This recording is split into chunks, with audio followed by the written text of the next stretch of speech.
আল্লাহর নবী সাল্লাল্লাহু আলাইহি সাল্লাম বলছেন, দুই ব্যক্তিকে আল্লাহ তাআলা জাহান্নাম থেকে উঠাবে, জাহান্নাম থেকে তুলে আনবে, তুলে আইনা মাঝখানে জান্নাত এবং জাহান্নামের মাঝখানে খালি জায়গায় রাখবে।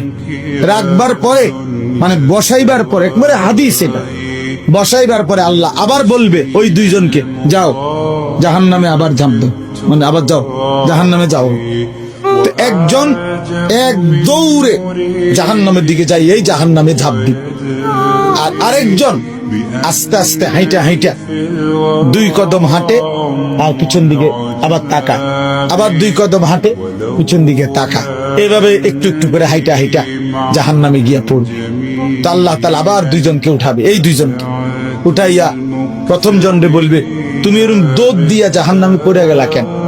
সে বলবে, মাওলা জীবন ভর আমি আপনার নাফরমানি করেছি, আপনার কথা মানি নাই বলেই তো আমি জাহান্নামী হয়েছি। আজ যখন আপনি আমারে জাহান্নাম থেকে তুলে ওই মাঝামাঝি জায়গাতে রাখছেন, রাইকা আবার যখন কইছেন জাহান্নামে যাইতে, পড়তে, লাফ দিতে, তো এটাও তো আপনার একটা হুকুম।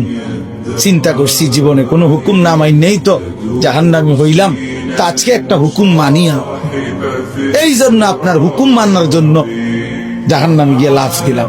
আল্লাহ বলেন, আমিও তোকে মাফ করে দিই, জান্নাতে। এইবার আল্লাহ তাআলা বলবে দ্বিতীয় জনকে, তুমি এরকম করলা, তুমি কি তা জানে কিসের ভিতরে কি চাইবে? তো সে বলবে, মাওলা আমি তো জাহান্নামী, আমার আযাব তো হচ্ছিলই, তো আপনি যখন আমারে জাহান্নাম থেকে তুলে এই খালি জায়গায় আইনা বসাইলেন, আমি ভাবছি আপনার মায়া লাগছে, আমারে দয়া করবেন, আমি মনে করছি আমারে মাফ করে দিছেন বা মাফ করে দিবেন, এই জন্য উঠাইয়া আনছি। এখন আবার যখন আমারে জাহান্নামেই পড়তে কইছেন, যে আমি একটু একটু আগাইয়া পিছন দিকে চাই, আপনি কোনো ডাক দেননি, আপনার মায়া জানি আবার লাগেনি কোনো, আপনি আমারে ডাক দেননি।